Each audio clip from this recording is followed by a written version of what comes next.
Hi everyone. So apparently this microphone may not be working, so if you can't hear, just wave. Hey, friends in the middle there. Great. So quick outline of what I'm talking about, the what and the why of open data, to get everyone on the same page. Then talking mostly about what we at the City of Melbourne are doing, the particular challenges of being a council trying to release open data. And then I'll be pointing you at some fun open data sets. I really like 10-second questions. Like if you can phrase your question in 3 seconds and I can answer it in 7 seconds, then we all win. Amusing heckles are welcome, one per person. Great. So how did I get into the open data game? Anyone heard of Wikipedia? 2005, I was unemployed living in France, and I started contributing to this kind of new thing, Wikipedia. Over the years, I racked up about 10,000 edits, wrote over 100 articles, uploaded hundreds of images, and created some tens of maps, including this guy. Should totally check out Larry Donovan, the bridge jumper. Possibly the first or second person to jump off the Brooklyn Bridge into the river and survive. That career did not last very long, sadly.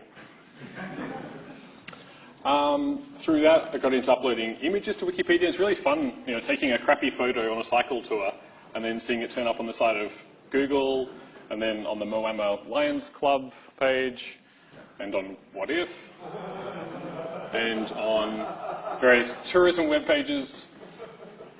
Even, I think that's like a cruise site where you can book a cruise along the Murray.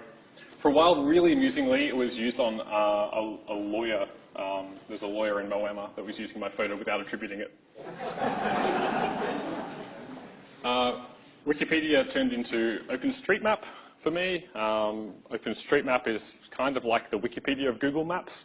So it's this gigantic global database of roads and streets and bike paths and airports and telephone lines and all the rest of it. So all the blue things on that map are things that I created.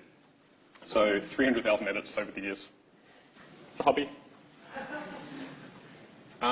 Then professionally started working at the Australian National Data Service, which does research data sharing, trying to encourage all the researchers around the country to share their data with each other. What I learnt is that the attitude of virtually every researcher everywhere is everyone else should share their data. Can any researchers here identify with that position? Yeah, it's great when you can get access to other people's data. Not so much fun sharing your own results that, oh, I swear I could squeeze one more paper out of. Just don't want to get scooped. Then a few years later, I was at Data61, which is part of CSIRO, working on a pretty amazing website called National Map, which is a place where you can find all kinds of geospatial data from around the country.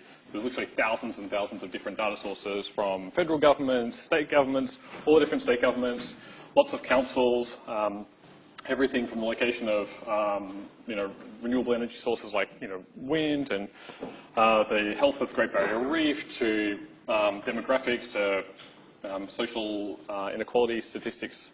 Pretty awesome site. It's so good that Malcolm Turnbull uses it as his backdrop when he's giving press conferences. And now I'm at the City of Melbourne. The City of Melbourne's had an open data program for about 2 years. And we've had an actual open data team for about as long as I've been there, which is about 9 months, slightly less. Cool. So I'm going to talk big, the big picture of open data, but I'm just going to start with a very small example, just so we know what we're talking about.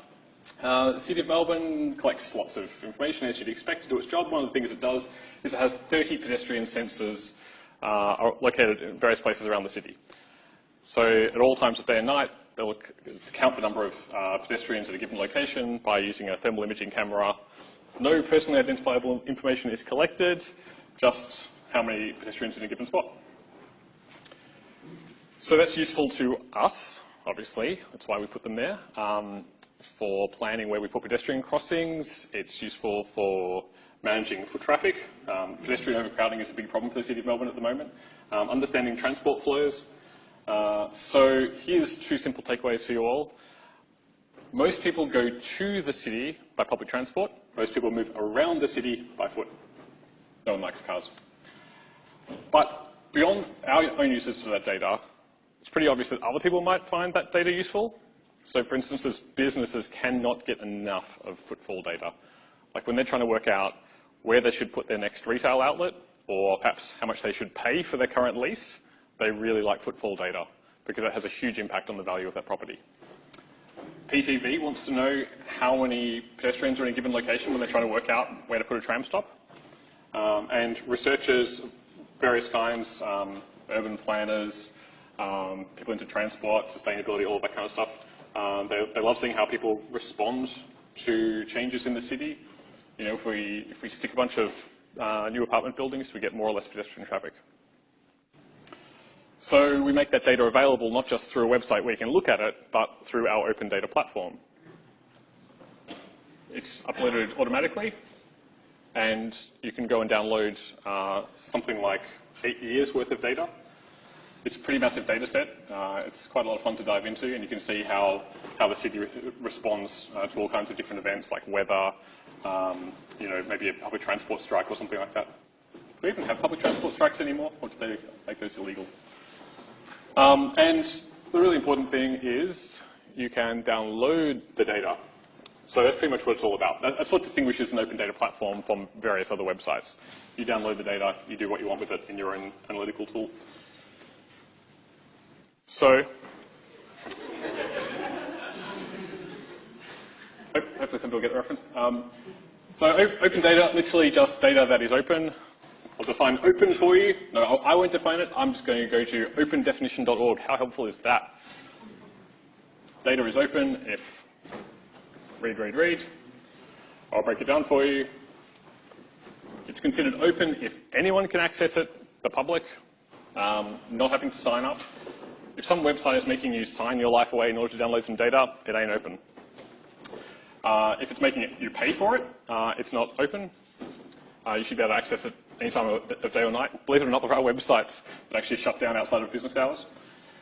But the really critical one is the bulk downloads. But being able to sort of click one link and get, you know, a 500 megabyte file is pretty awesome. It also means that you have the right to use it, obviously, modify it, maybe share it with other people. And we're sort of participating in part of a broader open data ecosystem. And good documentation is a pretty essential part of that process. And this is one that gets a lot of governments a little bit upset at first, the idea of commercial use. What do you mean people want to make money out of our data? That's our data. We're the government and we're giving it away for free. Yeah, but if they can make money out of it, then maybe they're selling something that's of value to society. Why else would they do it? Like if you want people to do interesting things with your data, well, profit's a pretty strong motive. And trust me, the council was not going to make money out of that data. They've tried, Victorian government has tried. Most of the time it doesn't work very well. And there is so much more value to society when you stop trying to charge for it and let everyone have that value, rather than the 3 customers that are actually willing to pay for it. Oh yeah, and even if you disapprove, a lot of government finds it a bit uncomfortable, the idea that people do things with their data that they didn't explicitly authorize. But that's just the way it works. And the vast majority of the time, the users are good. In fact, very few examples of people doing terrible things with open data. Now, on the what is data side of things, well, data's kind of hard to define, right? But open data is a pretty big universe. I kind of hinted before at the Wikipedia and OpenStreetMap stuff. That's the crowdsourced / community sector. And when I worked at ANZ, that was the sort of the research, science, and humanities sector. And that's definitely open data. It's just a different kind of open data. Galleries and libraries and so on often have really big image repositories, all kinds of amazing stuff online. And there's even kind of a commercial open data sector, surprisingly enough. Organizations like Qantas regularly run their own hackathons. They want people participating in doing stuff with their data. But I'm talking about the exciting world of government open data. You can also break down the different kinds of open data by sensitivity. I call it the sensitivity continuum. It's quite interesting, actually, sometimes when I'm talking to other people about open data, it turns out that they're really hanging around at this area, and I'm generally hanging around down here. So if you look at data like whether it's bin night tonight, that is so non-sensitive, it's actually in the council's interest to get that data to you. Because if you don't know whether it's bin night tonight, there's a chance you'll forget to put your bin out, you'll ring up the council, you say, oh, they didn't pick it up, and they have to send the truck around again, it costs them money, and that's annoying. Or, for instance, where you can walk your dog. The council wants you to not walk your dog in the places where you're not allowed to. They want you to have that data.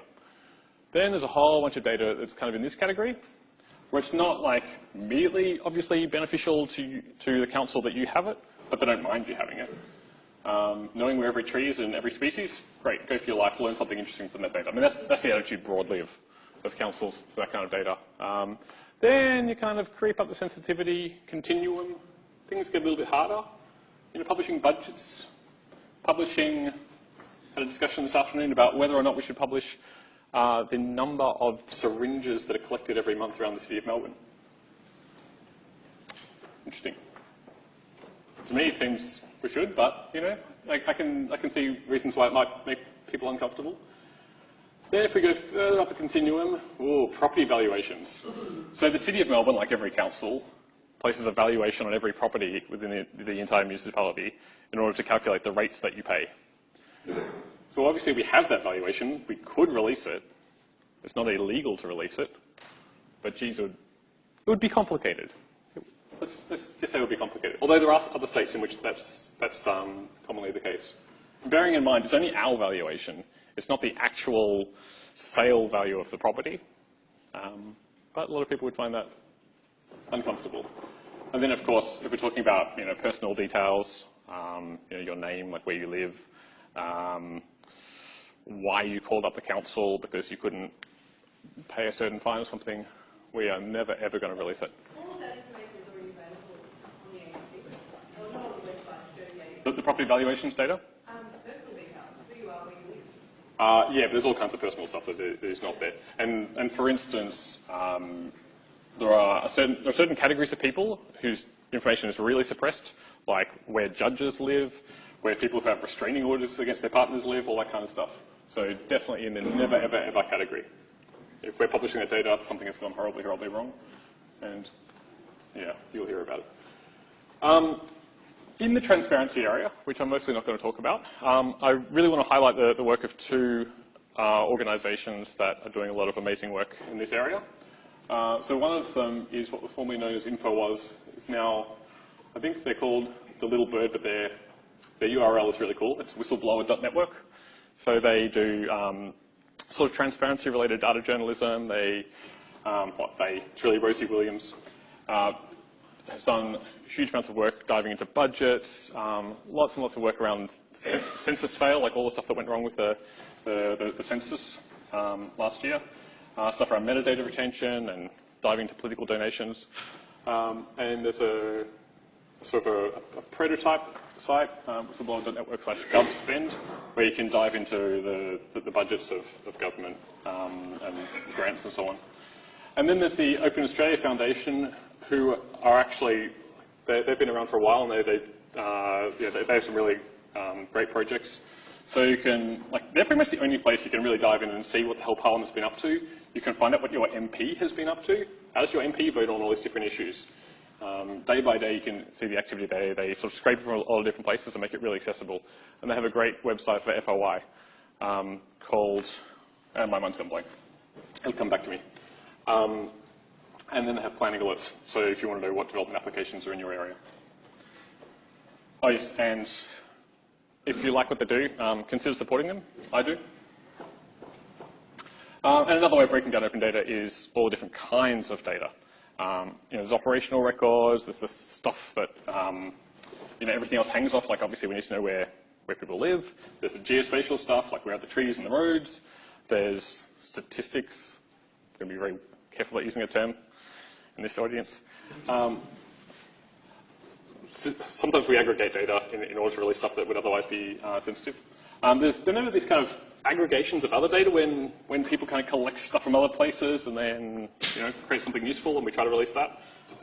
So there's a really interesting species sightings database that has come from about 7 or 8 different sources. We commission a lot of research reports from various consultancies, lots of data behind that. And a lot of the time we have historical lists of all the different kinds of events that have taken place, what grants we've given out. Every time that we've dug up a road or collected a syringe or mown the grass or whatever, those things end up in databases. And what do people do with this open data? Like, who wants it? People often think about a certain category of abuse of the data, but it's actually pretty broad. Researchers, really obvious one, I think you know who they are. The more attractive the data that we put out, and the better we can kind of sell it, then the more likely it is that people will come and do stuff with it, and maybe some of those papers will be valuable to us. We get a lot of inquiries from sort of master's students, people doing theses, they want some data to play with. Journalists, obviously. There's a couple of data journalists out there who just regularly sort of dive into the latest interesting open data set. App developers. So these days, government has become very, very wary of developing any kind of apps itself. It's much, much better for us to put the data out, let someone else, or maybe even a couple of different app developers all try and compete to create some app that uses that data, and they can have the risk. That would suit us just fine. So for instance, later this year, we'll be trying to release real-time parking sensor data, so we'll actually know, the end user will know which parking spots around the city are currently available. And there's a bunch of companies that are just sort of itching to get their hands on that data. Way better than us trying to develop a parking app. And particularly because problems like this, they exist all around the world. But we're not the first council that wants a parking app. Civic hackers, people like what I used to be before I sold out. So this is organisations like Open Knowledge Melbourne, GovHack, which I'll talk about later. There's lots of people who like to take data and just build a fun thing for the amusement of their friends or for the lols or whatever, or sometimes really useful things, like those organisations I mentioned, like the Open Australia Foundation. A lot of these kind of people don't really know what to call them. Policy developers, policy analysts, just small companies that produce research reports. So they take data, they turn it into something. We get a lot of use of our data from other branches of government. So I mentioned PTV before, but lots of Victorian government agencies use our data. Because they could request it, but data tends to flow really slowly. I mean, everything flows slowly between different branches of government. So if you can go straight to our website and download it without having to talk to anyone, that is so much better. And surprisingly, it's quite a lot of flow from one department within the same agency back to itself. So other branches of the City of Melbourne regularly use, for instance, the pedestrian data.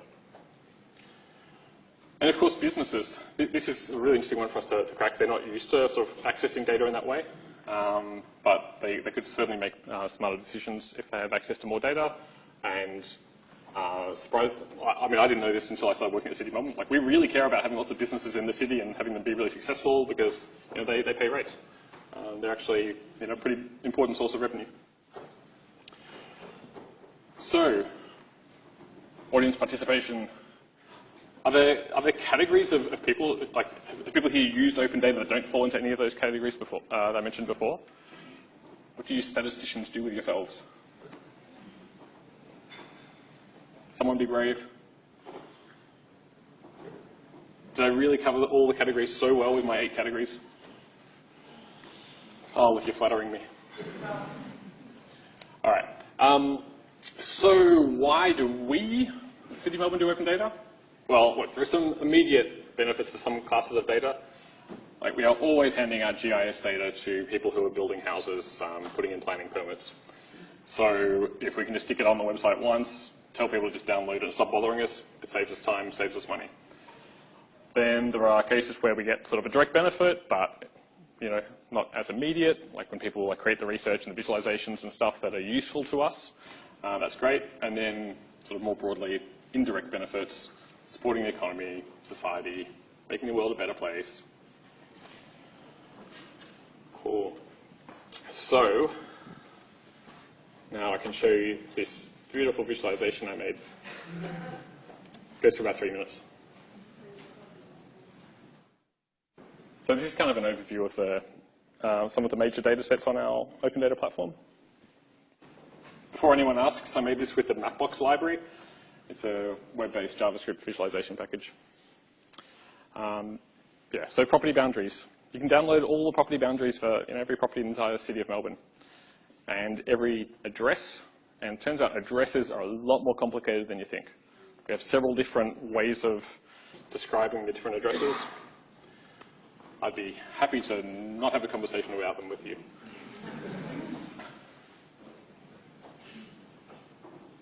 So yeah, the urban forest, 70,000 trees, fairly high profile, and yes, you can email trees, and they will respond. I hope I'm not spoiling anyone's fantasy, but I know the person that responds. And yeah, the plane trees that drive a lot of people nuts with their allergenic properties. So yeah, as we zoom out, you can kind of see, 70,000 trees is quite a lot. So it's basically every tree that we manage. It's not trees on private property, and it's not ones in the botanic gardens or places like that. Then another really important data set is the census for land use and employment, where people go around and pretty much knock on every door every 2 years and ask, how much floor space do you have? How much is dedicated to retail? How much is dedicated to hospitality? How much is dedicated to transport, postal, and storage? Pretty cool stuff. They even ask questions like, how much bicycle parking do you have? So the next one is the development activity monitor. So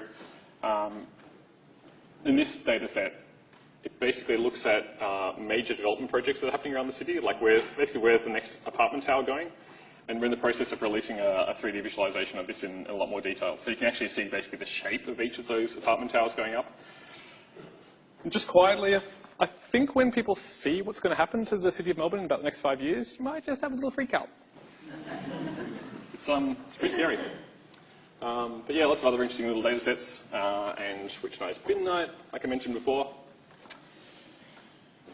So where are we? I've lost already. Hopefully the right people put out their bins tonight. And this is actually a real-time data set, although we're looking at a video, so it's not. So you can actually see in real time how many bikes are in each of those blue bike stations around the city.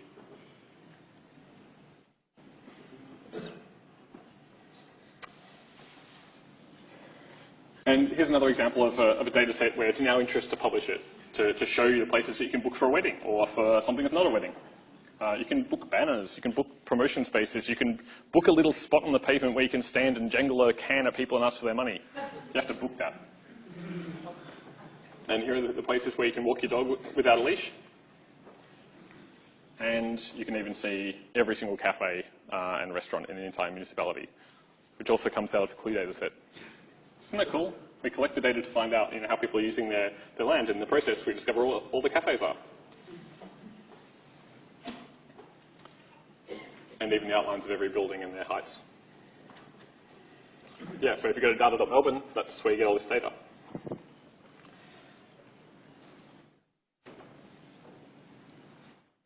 All right, I tried.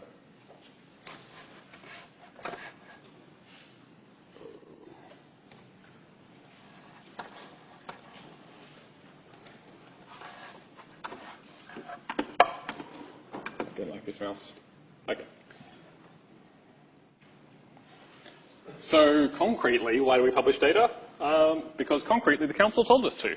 So the Lord Mayor and the whole council signed off on this position in late 2014, that all data collected and stored will be made available to the public by default, as long as we appropriately safeguard sensitive information, not defined anywhere, and rigorously protecting privacy is defined in the Privacy Act. So I thought, once I got this job, I'd walk in, I'd turn on the tap that had been studiously ignored, and suddenly thousands of data sets would come pouring out. Turns out not that easy. So I'll just cover some of the challenges related, that you come across in open data. I mean, first and foremost, you are kind of asking a lot of a council when for, how many years is that? That's a lot of years. Like 160 years, 163 years? Their job was basically like pick up the rubbish, don't give stuff away, protect information, look after the records, make sure the filing cabinet doesn't burn down. And then you turn up in late 2014 and you say, oh, actually the thing you've been doing, start doing the opposite of that. So actually start handing out all your information, make it freely available in machine-readable formats, keep it up to date, don't give away the wrong data. And also while you're doing that, just to make sure that we're doing something that's valuable, also measure the impact of all the data that you're giving away. And when I say, it's asking a lot, I was definitely the person asking for that. But now that I'm inside government, yeah, I kind of realize it's sort of hard. So, you're trying to turn a lot of people's worlds inside out. And they give you responses like, oh, but you don't want that data, no one would find that interesting, or it's not ready, or those chumps out in the public, they wouldn't understand how to use this data, or someone will totally think of the worst possible thing they could do with this data set and use it that way. Actually, most people are pretty good. A really hard challenge, though, is this measuring impact thing. We constantly get asked, so what are people doing with this data? Well, here's the problem. You let people download data anonymously without logging in. We don't collect sign-ups and all that stuff I told you about in the open definition. The flip side of that is we have absolutely no idea who's downloading our data, because that's kind of what an anonymous means. So how are we supposed to figure out what people are doing with it? Like, seriously? Any ideas? Run a survey, great. Who do I send the survey to?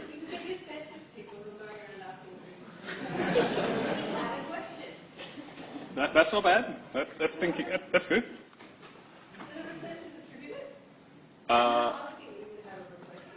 Yeah, but even still, like, how do we search for people citing our data? I guess that's a thing you can do. But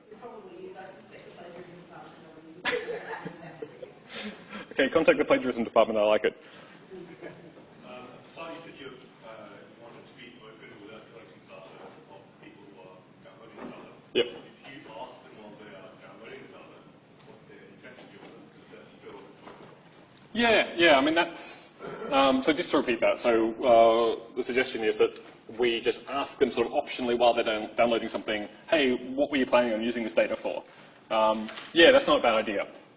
If we could modify the platform and add that feature, which we can't because it's a closed source product, but like in theory, great idea. Yeah, I like it. Any others?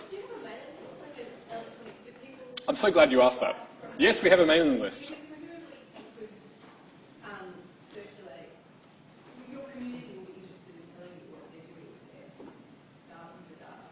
Yeah, I hope so. Yeah, we do have a mailing list, which I've finally gotten access to because the person that ran the mailing list left, but I made it work. But I think I personally know most of the people on the mailing list anyway. It's not that many. One more. Just an idea from left field. Awesome. Is it possible to fingerprint the data so that when it re-emerges, you say it's come from your data? Could we fingerprint the data so that when people use it, we secretly know that they used it? Well, I mean, there's several problems with that idea, at least of which we'd still have to find people using the data, and yeah, it makes me a little bit uncomfortable. But nice thinking outside the box. All right, so people got some great ideas. These are good. We can keep talking about those. So those are two of the challenges. Third scale is just really tough being a council. It's just being so damn small. Like, you think Melbourne, population 4.6 million. Actually, city of Melbourne, population 137,000. It's this tiny little thing. So almost everything that anyone wants to do with our data, they get really. I've seen this look so many times, this look of disappointment every time I point out how small the city of Melbourne is. It's like, oh, does it have Footscray in it? No. Oh, what about Hawthorne or what? No. Port Phillip? No. And to make the data more interesting, we have to sort of work with 560 councils across the whole country. There's 79 just in Victoria. And look how bloody many councils are just in Melbourne. So many councils. Brisbane doesn't have this problem, by the way. The city of Brisbane is huge. So when we release these small data sets that are scoped to just city of Melbourne, if someone develops an app, well, it has a small audience. It's only going to reach 137,000 people, not 4 million. They're kind of less interesting to researchers because they're not, gigantic data sets. People have to look in a lot of places for all the bits of data to solve their research problem.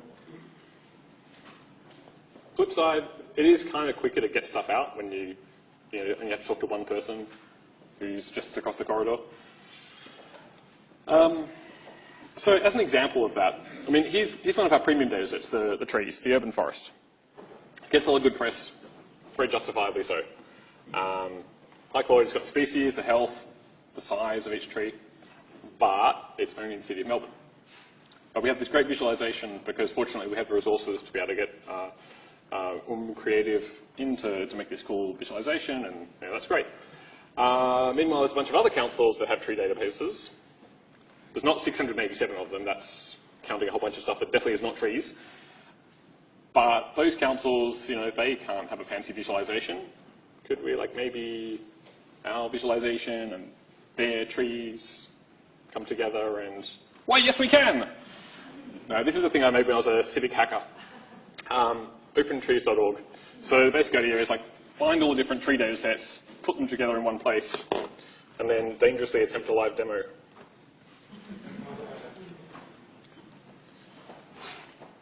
This usually goes badly. So, oops, oh, that's very sensitive. Easy now. Okay, so there's obviously City of Melbourne in here. When I'm hovering over one tree, it highlights all the other trees of the same species. Down here is Hobson's Bay, also good people who publish their open data, and here's City of Manningham. And isn't it kind of nice how these things just sort of seamlessly flow together, and there's City of Wyndham. Whoa, that was weird. If we come down here, City of Greater Geelong. And,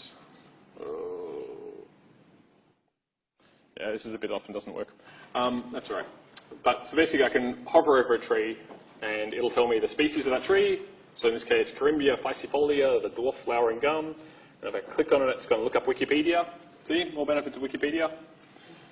And we can even do cute data visualizations like, let's have a look at all the trees color-coded by their species group. Species group being a taxonomically nonsensical thing that I invented for the purposes of this visualization. All right. Yep. Is the reason why so many councils are blank, is it because they don't voice data, or It's a bit of both. Mostly because they don't release it, some cases because they don't have it. In the case of City of Yarra, they recently collected their tree database for the first time, and they're considering their options about whether or not to publish it. I don't think Borondara has one. Others, it varies a lot. And even the reasons they collect this data in the first place varies. So just examples of the kinds of visualizations that you can do with this data. That's color coding by species group. And you see really interesting stuff, like, I made it so all the native trees are kind of greens and blues. So when you zoom out, you can see, the center of Melbourne is kind of red, all those plain trees, and then there's all these pinky purples in various places that are ornamental plums. And then up around Royal Park is green and blues, all natives. This kind of visualization, like being able to see so much neighborhood character at a distance. I don't think anyone's really done this before with this kind of data.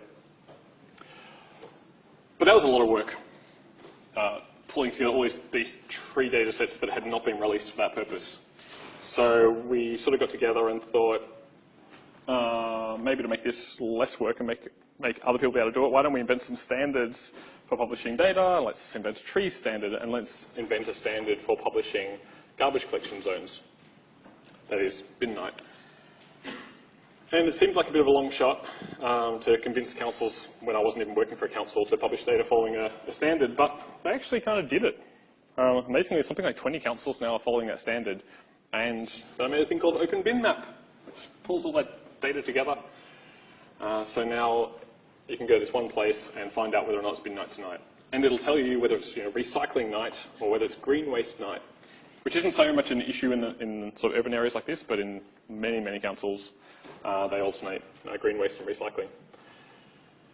And it's kind of crazy looking at every council website and seeing how much energy they've invested in all their different bin night maps. And through this kind of process, we've got a lot of councils publishing data, so it's not just City of Melbourne. So that's a graph of the number of data sets published by councils over the years.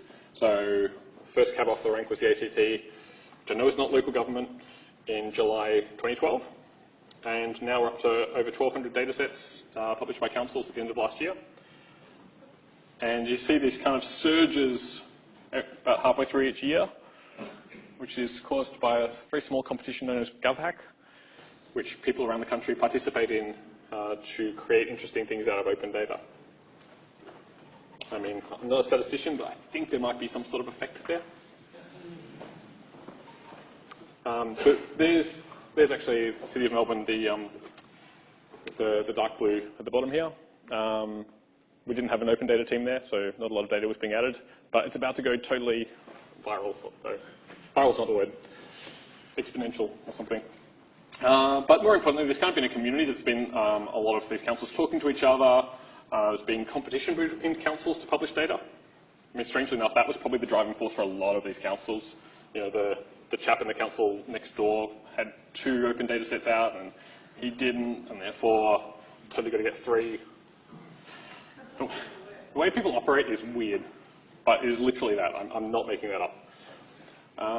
Other interesting things in here. So there's us with our 106 data sets at the moment, Geelong 119. But number 3 is Ballarat. Number 4 in Victoria. Does anyone know what that council is? Horsham's, I think, that one. No. Camperdown's around here somewhere. West Wimmera is a bit further, I think it's that one. Look at me, the expert on councils. That is the Shire, is Southern Grampians Shire. Yeah, Southern Grampians, experts in open data, who would have thought it? And that is Northern Grampians. Pretty cool. But in places where they don't have that community, just in case you were doubting that that was the effect, yeah, look at New South Wales. You suck.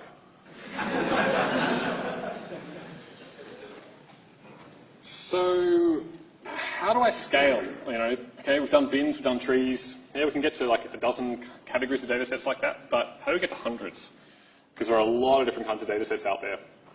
How do we actually aggregate all those together so someone else doesn't have to do all the work that I did, like pulling all the different data sets and lining fields and stuff? I would love it if someone in this room was the kind of person who said, yes, that is an opportunity for me. That is the startup of a lifetime. I will love you forever if you are that person. I've even written most of the code for you, whoever you are.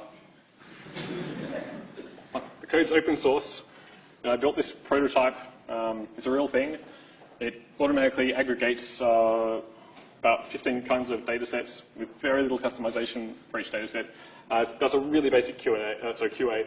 So the blue ones are kind of non-compliant garbage collection zones, so ones that don't quite meet the standard, and the green ones are those that do.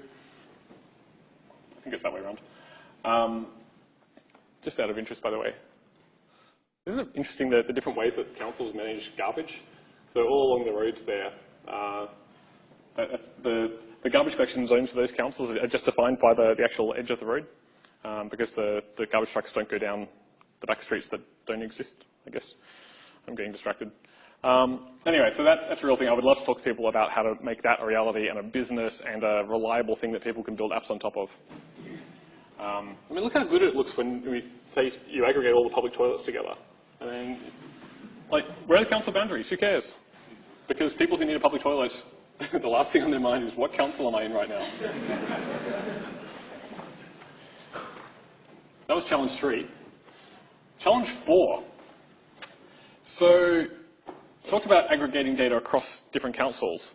What about from different levels of government? So combining our data with Victorian open data, with federal open data. You know, transport is a thing that exists at a lot of these different levels. What if we just took all these transport things together and made that the thing that people actually want to access? Because people don't really care, again, where it comes from. They just want the transport data. So why don't have a transport data portal? Or a parking data portal, or another one for planning data. Like, I feel like that's the actual entry point that people care about, not what level of government, but a thing about transport, which is full of transport nerds, and another thing for planning data nerds. We're all nerds, it's okay. People generally want to know what's coming up next. We are going to put out sometime in the next months, weeks, parking events. So our parking sensors, every time a car parks or leaves in one of our censored spots, it generates an event. We're going to have 200 million of those events. Similar thing with the bike share scheme, 20 million rows, arts grants. Did you know there is a recycling centre under De Grave Street? Did anyone know that? It has 5 people working there, underground. Anyway, we've got some like super detailed stats from that. Engineering works, traffic counts, bookable banners. And if you want more open data that is not on that list, you should go to our portal or the relevant portal, click suggest a data set, explain what you want politely, learn something about the way that the data is actually currently being managed in the council. Follow up. Follow up is good. Just gently prod. And for God's sake, if you build something, if it's useful to you, tell everyone about it. Get on Twitter, get on Facebook, get on the news. Get on the news. Oh yeah, and do not, you'll make us very unhappy. If you enter through the wrong door, if you come in through the FOI door, you'll meet a bunch of people whose job it is to say no, and things get very complicated. Come in through the open data door. We're very friendly, welcoming people. All right, so if for some strange reason you're not interested in just City of Melbourne data, you should go to data.gov.au. That is the federal open data portal, and it actually aggregates from all the other ones, so it's just a great place to start searching. You can find exciting stuff like intellectual property, government, open data, 100 years of intellectual property rights. I'm sure it's really interesting. This one looks cool. Historical rainfall and temperature forecasts and observations. 518 automatic weather stations. But I mean, here's the exciting bit. 630 meg of that data. I mean, there's absolutely tons and tons of this stuff on there. Where to find this? Actually, I kind of cheated and I just went to last year's GovHack where they have a list of all the interesting data sets. So I totally recommend that you do the same thing. There's so much on there. I mean, if you're just looking for stuff to kind of, dive into, something that takes your fancy, all of those are being kind of described in ways that makes them sound appealing. So it's kind of a good place to go. I just want to show you another quick kind of an open data portal. I thought this was so cool. So ARIMI, full disclosure, made by people I used to work with. You can find so much information about renewable energy around the country. And in particular, it has all the sort of non-renewable energy as well. You can go and click on Hazelwood, and you can see the point when Hazelwood died. Boo! I mean, they're so cool. You can actually watch it like in real time as it was happening, like each of the different power station bits shutting down one by one. And you can download the data. So you can click on information, you get to this bit, like there's the URL we can download it from, and you click here, and you get this gigantic spreadsheet of the current energy generation of all these different power plants around the country. Did I mention GovHack yet? Just in case I didn't mention GovHack, let me mention GovHack. So if you're into playing with data, if you maybe like winning prizes, if you want to meet some people that also like data, whether app developers or people who do visualizations or all kinds of crazy stuff, if you like free, high-quality food, GovHack is a really awesome event. I've participated 3 times. It's great. I think we have an organizer over here, Sally. Sally will tell you more about open data, about GovHack if you want to know more about that. So yeah, happening 28th to 30th of July this year. And if you're from some organization that has data and wants to provide it, or you want to sponsor GovHack, you can also do that. All right, I'm now opening the floor to short speeches disguised as questions, as they say.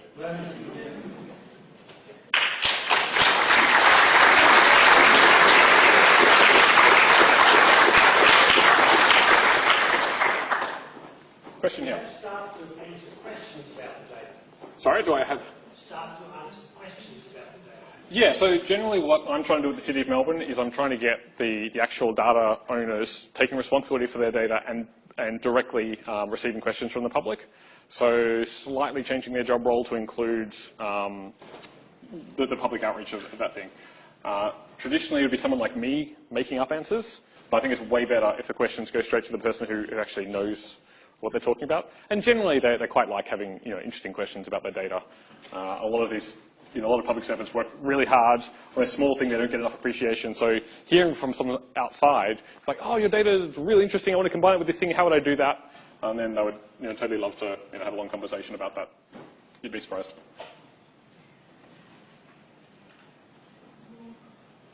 How often do they survey the tree Yeah, that's a good question. So how up to date is the tree data? That's a great question to ask the urban forest team. God, I really should know this.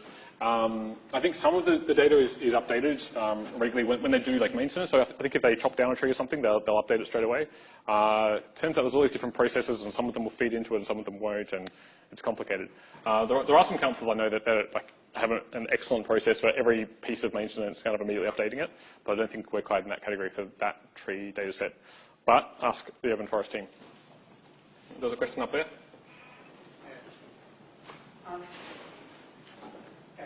Slight speech, but the Metropolitan Museum of Art in New York recently released into the public domain a bunch of old paintings, like digitised images.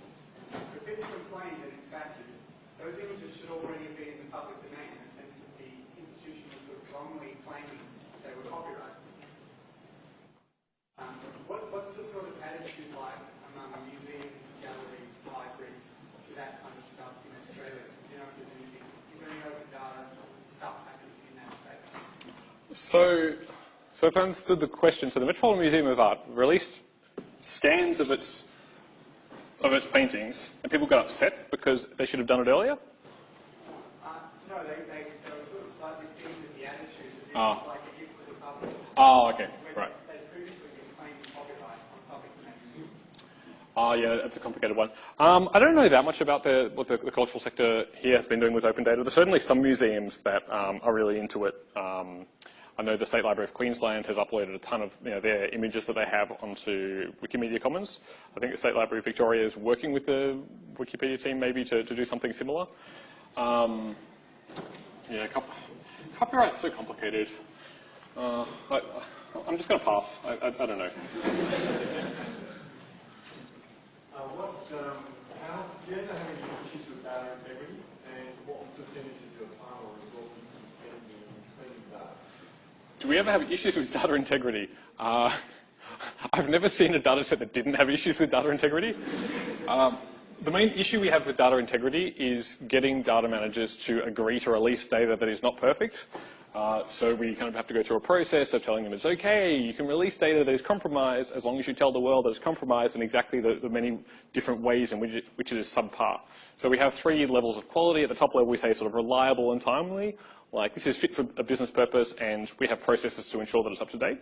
In the middle we have useful with caveats, like read the fine print, you probably get some value out of this data set, but there's all kinds of reasons why there might be issues with data.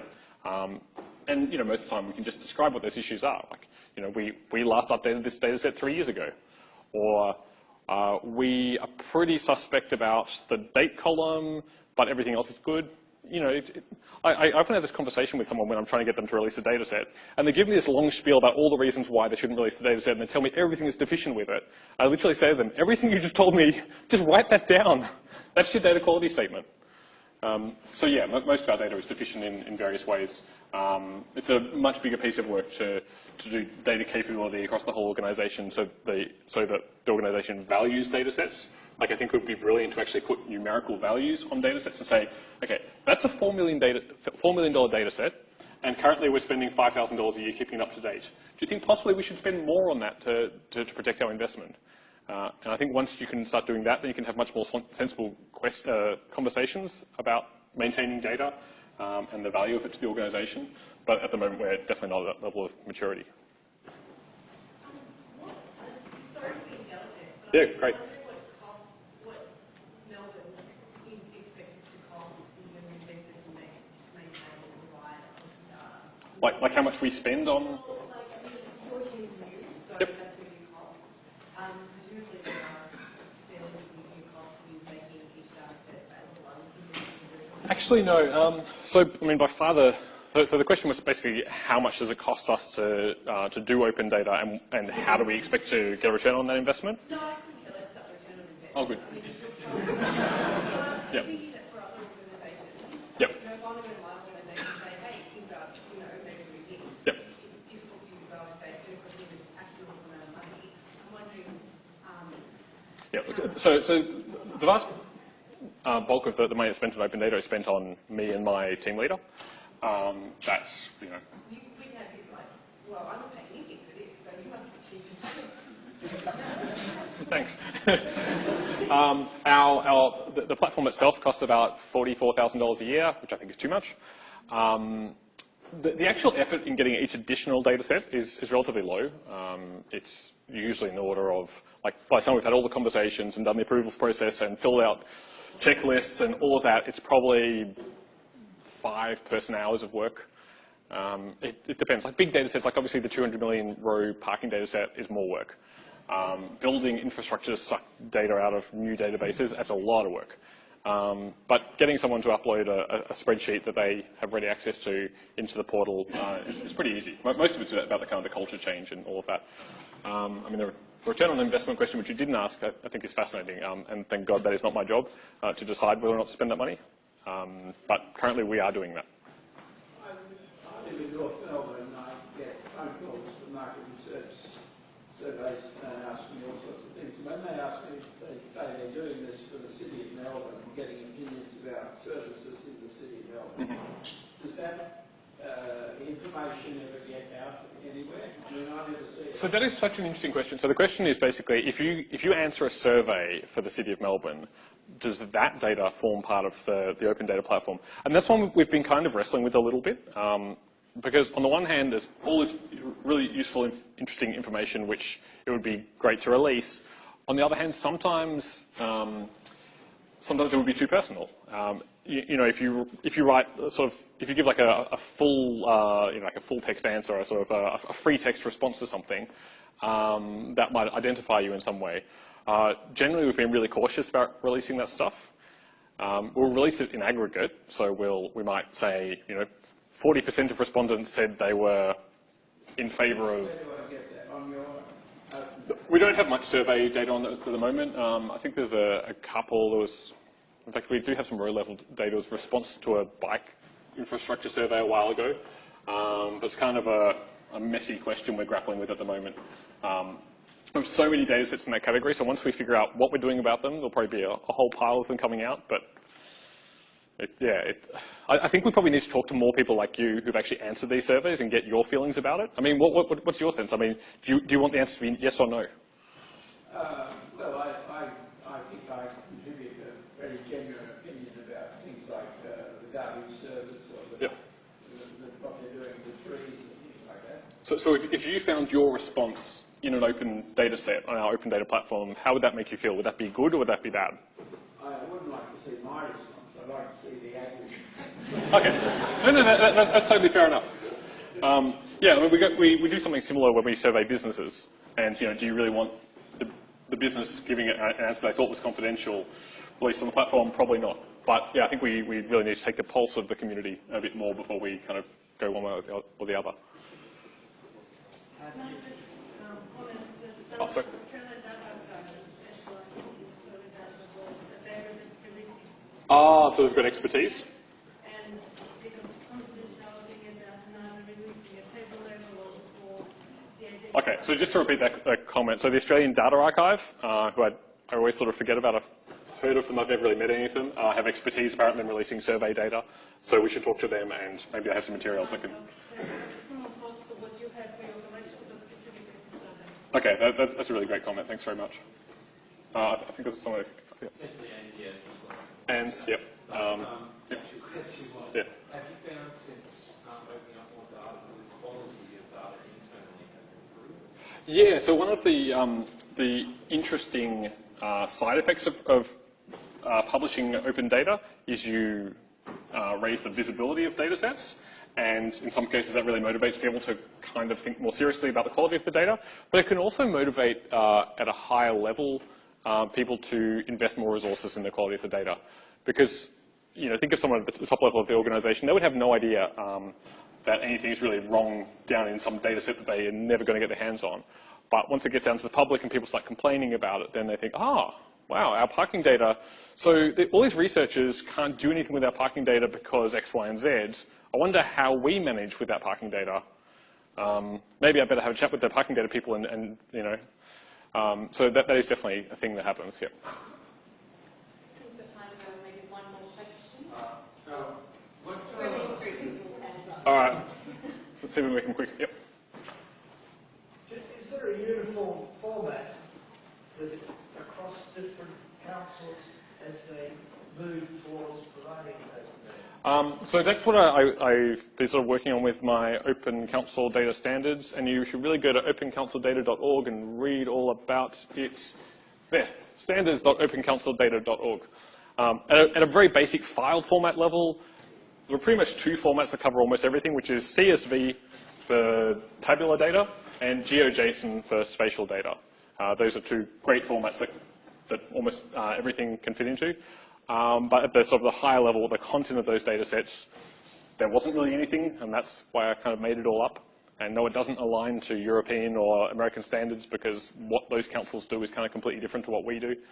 And also, aligning to standards is just way too much work for a civic hacker. How do we rate the overseas?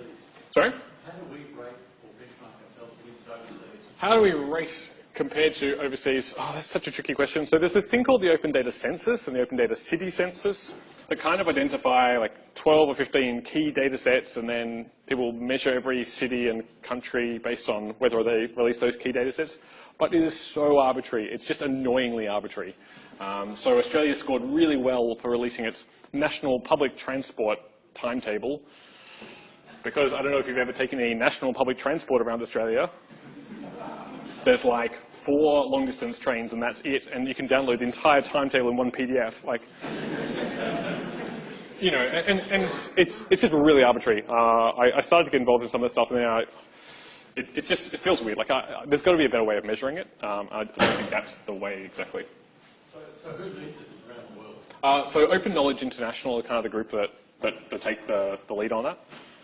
Open Knowledge is a pretty big organisation, so the Open Knowledge Melbourne chapter is sort of a local version of that. They do a lot of great work like frictionless data and open spending and all these awesome projects. Yeah, they're really good. They even have some funding. And there was one last question down here. One last question. Do you have any recommendations on tools to work with this data and how to tackle the lack of standard? Well, any recommendations for tools to work with data? Does anyone in this room have any recommendations for tools to work with data? Look, it totally depends what you're doing with it. If you're building visualizations, Tableau is an awesome tool, and Tableau Public is a free awesome tool for working with open data. You know, if you're wanting to do analysis, then all the classic tools, R and Python and SPSS and MATLAB and they cost money. What's the other one? Like PSPP, which is like the free version of that one. And but the tools for open data are not different to the tools to other data. It just totally depends what you're trying to do. And dealing with the lack of standards. Join the Open Council Data Standards and get involved. Yeah, it's hard. Working with one council is easy. Anytime you want to do anything across councils, then straight away you run into that same problem.